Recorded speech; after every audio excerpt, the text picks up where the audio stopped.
ஈவேராவை பற்றி நாதக தலைமை ஒருங்கிணைப்பாளர் சீமான் நேற்று அளித்த பேட்டி சர்ச்சையானது.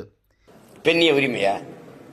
உனக்கு உடல் இச்சை வந்தா பெற்ற தாயோ மகளோ அக்காவோ தங்கச்சியோ அவர்களோட உறவை வச்சுக்கிட்டு சந்தோஷமா இருன்னு சொன்னது பெண்ணிய உரிமையா? நான் கேட்கறதுக்கு பதில் சொல்லணும். பெண்ணிய உரிமையா? சரி, மதுவுக்கு எதிராவா? 1000 தென்னை மரத்தை தன் தோட்டத்தில் இருந்ததை வெட்டினாருன்னு அவர் பகுத்தறிவாதின்னு தானே சொல்றீங்க? நான் ஒரு விவசாயி, ஏன் தோப்புல கல் இறக்க அனுமதி இல்லை, இவ்வளவுதானே? ஆமா, நீங்க சொல்லுங்க, இவ்வளவுதானே?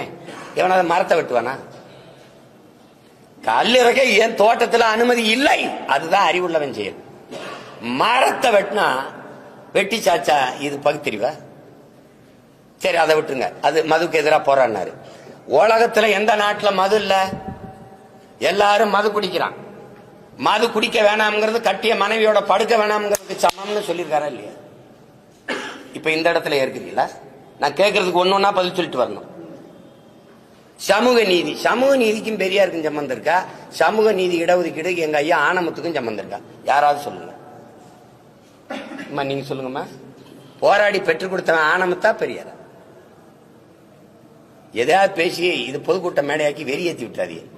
இதை கண்டித்து சென்னை நீலாங்கரையில் உள்ள சீமான் வீட்டை ஈவேரா திராவிட கழகம் சார்பில் இன்று முற்றுகையிட்டனர்.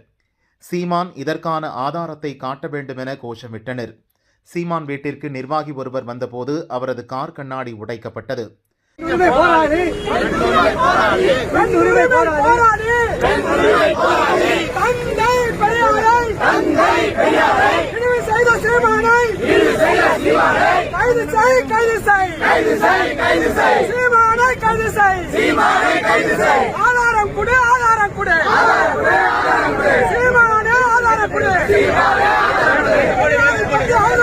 சீமான் வீட்டுக்கு செல்லும் பாதையில் பேரிகார்டுகள் அமைத்து போலீசார் தடுத்தனர்.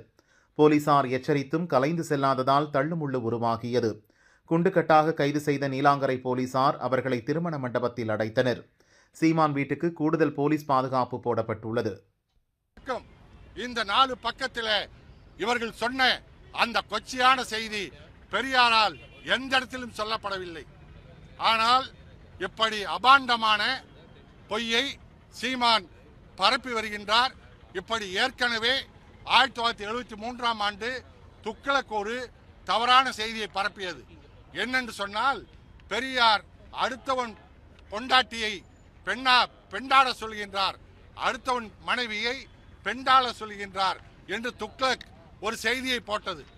எங்களுடைய மூத்த வழக்கறிஞர் துரைசாமி அவர்கள் உடனடியாக உயர்நீதிமன்றத்தில் வழக்கு தொடுத்தார்.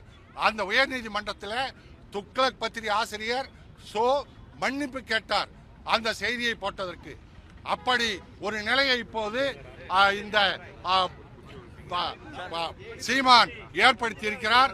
இப்படி தொடர்ந்து தவறான செய்திகளை பரப்பி வருகின்ற சீமான் இப்போது இங்கே பாண்டிச்சேரியில இருப்பதாக அறிகிறோம். பாண்டிச்சேரியிலும் எங்களுடைய பெரியார் திராவிட கழக தோழர்கள் அவர் தங்கி இருக்கிற இடத்துல போய் கேட்க இருக்கின்றார்கள், செல்ல இருக்கின்றார்கள். எங்கு போனாலும் சீமானை ஆதாரம் தராமல் எந்த இடத்திலும் நுழைய விட மாட்டோம்.